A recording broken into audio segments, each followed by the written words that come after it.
Awesome, man. Very good. So thanks for taking the time to join me here on the platform. Of course, speaking on In Gravity, the record which is going to be dropping on May 31st via Candlelight. How Yeah, does it feel, man, with the new record dropping? It must be obviously I always say with artists it's got to be an exciting time. very, very exciting. Yeah, I mean, for us, we delivered the record to the label 18 months ago. So this one's been a long wait between finishing the record and getting it out. So yeah, the next 2 weeks can't come quick enough, and we can't wait to get the record out. Talk to me about that waiting process. Was this something that was sort of, at the tail end of COVID being held up, or what exactly was the reason for that?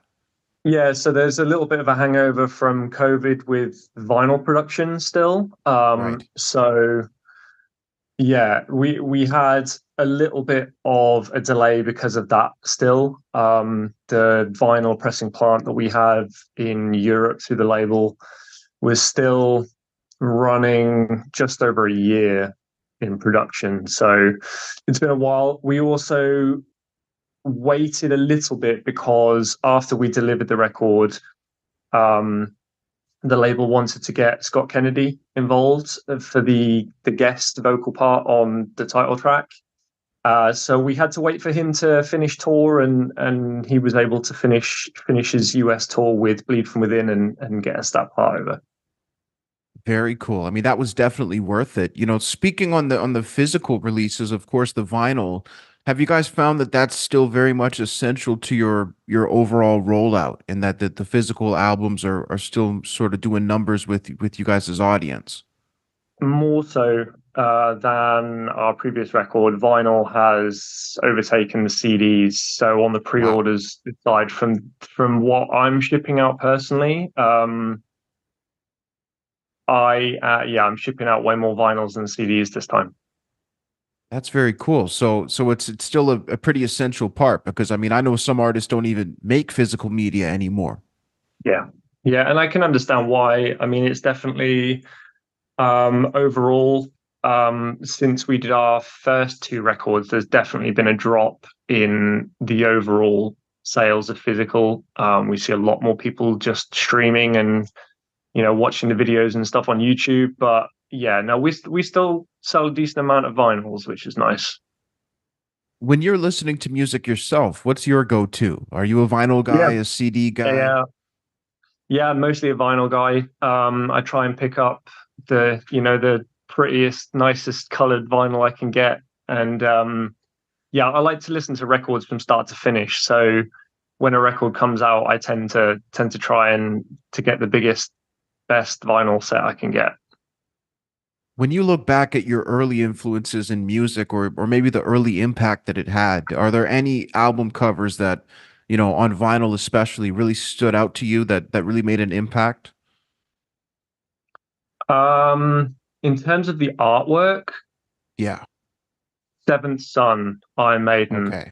Yeah. is one that really stands out for me.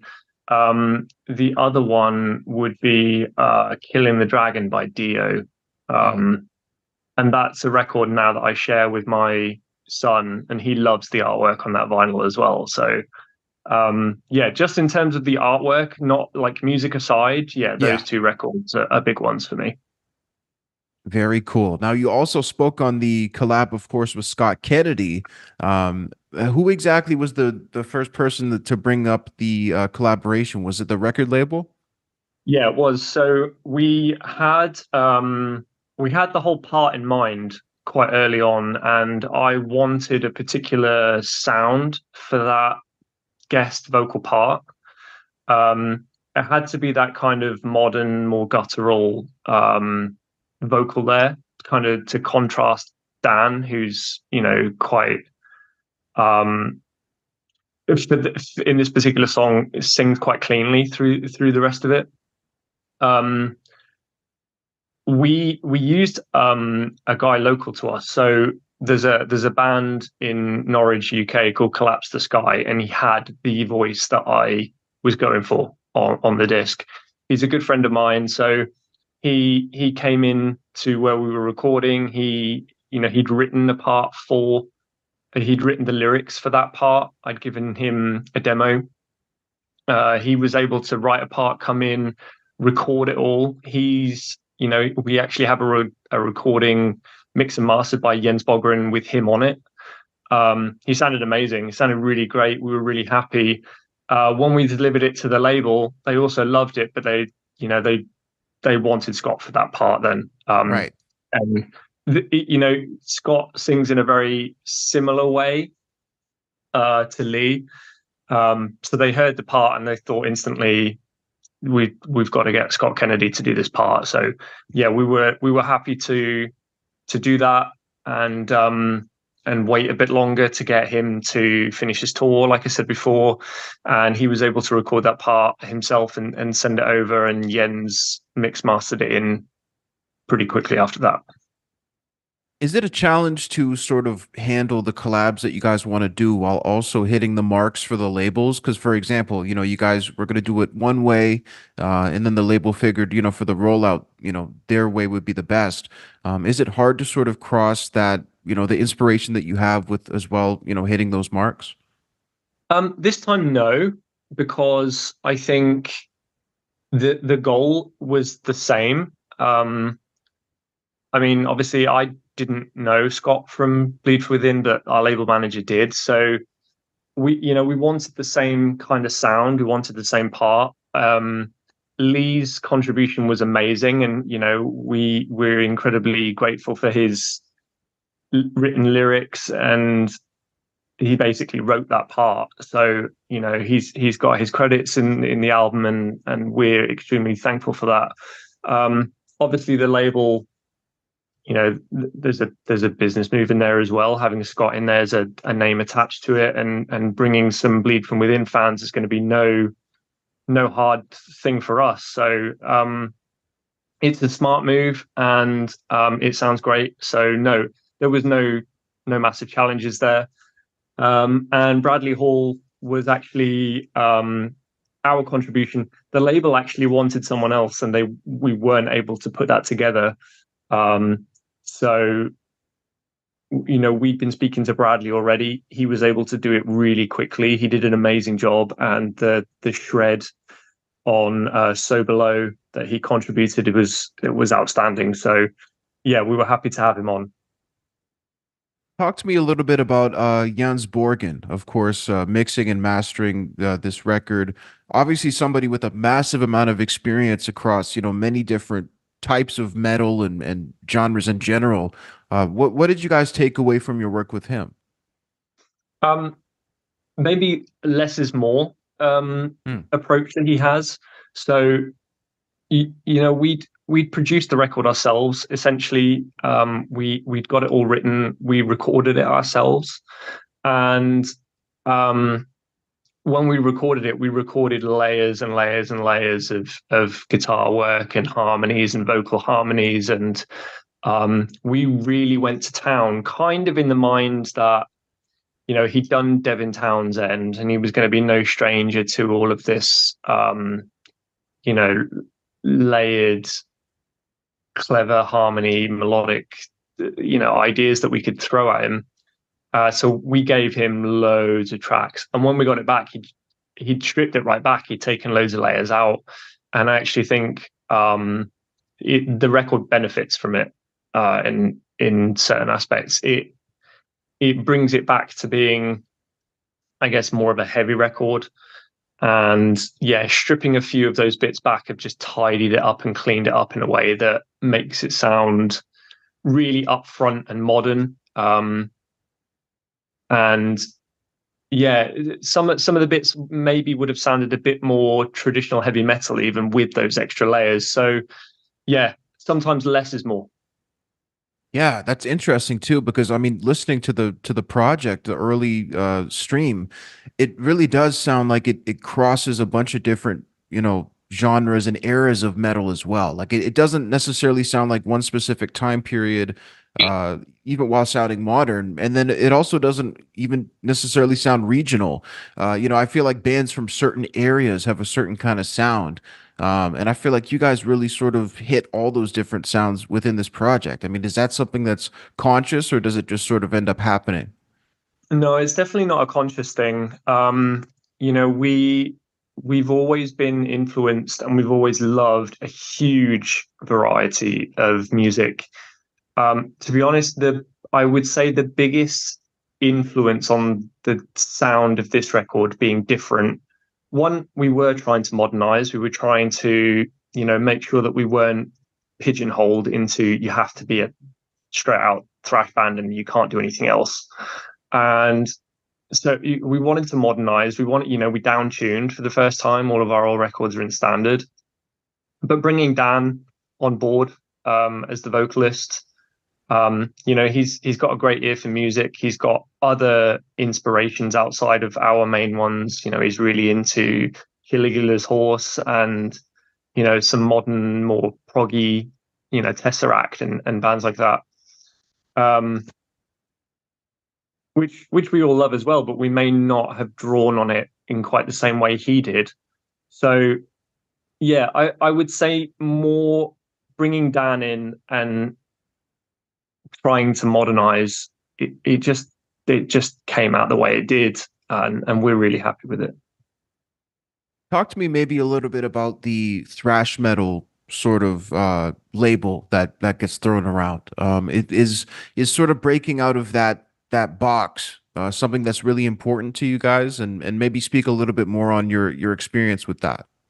It is because I've like we've talked quite extensively over the last few years, and we love thrash. It's really where we come from. We love the bands. We've had our best gigs ever with supporting thrash bands like Exodus and Overkill, and we toured with Destruction, and we've I don't want to say we've been there and we've done that, but we've got three strong thrash records under our belt, and what we didn't want to do is just be stuck there. We didn't want to be, you can't do anything else. We're all a bit older now. We've all got a bit more life experience. We had something to say with this record that just wouldn't have translated exactly the same with a thrash record, I don't think. Um, yeah, so we wanted to modernize.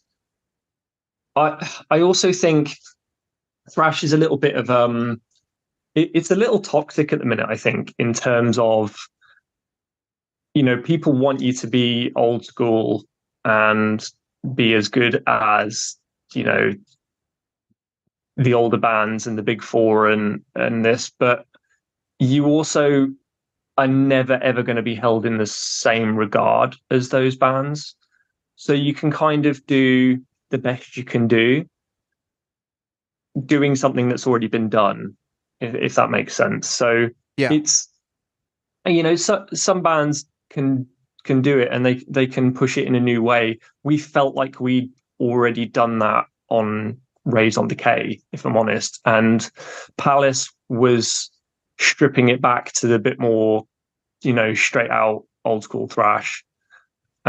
But I think also on that record, we started to lean into where we have gone on this record. If you listen to songs like Future Sight and Begin Again, and then eventually the single afterwards, Dark Age, which is actually on the new record, you can see where we were going. But yeah, we just wanted to move past being stuck in that box and being pigeonholed as you can only do thrash. That's it. Because we like so much more. Yeah. No, that actually makes a lot of sense. I mean, when you speak on the current thrash bands not necessarily being held in the same regard as, bands like Megadeth or Metallica, whoever, do you feel like that's a result of those bands still being active? And, to maybe add to that question, do you think that on the sad day that all those bands are inactive, and they all eventually will be, do you think that the newer bands in your position will have that same regard eventually? I don't think it has so much to do with them still being active, because um I think once all of those bands finish, there will still be a thing around thrash where um you need to be doing things like the old school, and you're never going to be as good as the old school. Hmm. um and I don't think that goes away when those bands stop. I mean, it might to an extent where people want a thrash band to go and see because they're all, you know, all the old school are gone. Um, doesn't sound like a great place, great world to be in, but it's going to happen at some point, I guess. Yeah, I can't see it. I think it's always going to have that thing about it where it's just never going to be as good as old school Metallica and old school Megadeth and Nuclear Assault and you know, yeah, But then when you ignore those games and you play by your own rules, it's like you don't have to really even deal with that, and you could just make your music. So it sounds like that's the approach you guys are taking. exactly that. Yeah, we didn't want to play those games and we didn't want to follow those rules and you know, like I said, we had something to say on this record, and if we'd have put out the same thrash record that we'd kind of put out before and gone down the same route, um, it wouldn't have translated as well. The messages and the themes and the reason that we're writing the record just wouldn't have come out the same. Yeah, I mean, maybe speak on some of the themes in this record. I mean, there's pain, isolation, tragedy. What exactly are you hoping that people take away from this record after their first listen? Yeah, so I mean, like the last 3 years for us have been really hard. You know, individually, we've all gone through um, some tough times. You know, our previous singer Aaron had to step out of music completely because of his mental health. We've been through, you know, individually, we've been through things like divorce and the loss of family members, and it all just has seemed to come at the same time. We've been dealing with a lot after. I mean, everybody has after COVID, right? But yeah, for us, we've just been through a lot in our own personal lives, and we've used this record as a coping strategy. It's about coping strategies. It's about the choices that we make and how we deal with stressful and emotional situations and being in dark places. And um, we we kind of wearing our hearts on our sleeves with this one. We're using it to get through a pretty tough time, and the songs all base themselves around coping strategies because the album is a coping strategy for us. Hmm. Wow. I mean, what's the hardest part about putting, these types of emotions into the music and actually dealing with it? And maybe to add to that as well, when you're creating a project and rolling it out for, 18 months, is it hard to keep dealing with that material, or on the contrary, does it make it easier? I thought that it might be, but actually, it's been really therapeutic. It's been very easy. I think because we were all kind of on the same page, we were all going through similar challenges in terms of, you know, our um, levels of emotion and the way that we deal with things because we've been together for a really long time. A lot of those things are the same. Like Yeah. we've kind of grown up a bit together. So um, because we were all on the same page, it all kind of fell into place. So the music, we got together really quickly and the lyrics and everything just flowed. And I think we were all collectively in this kind of thing together.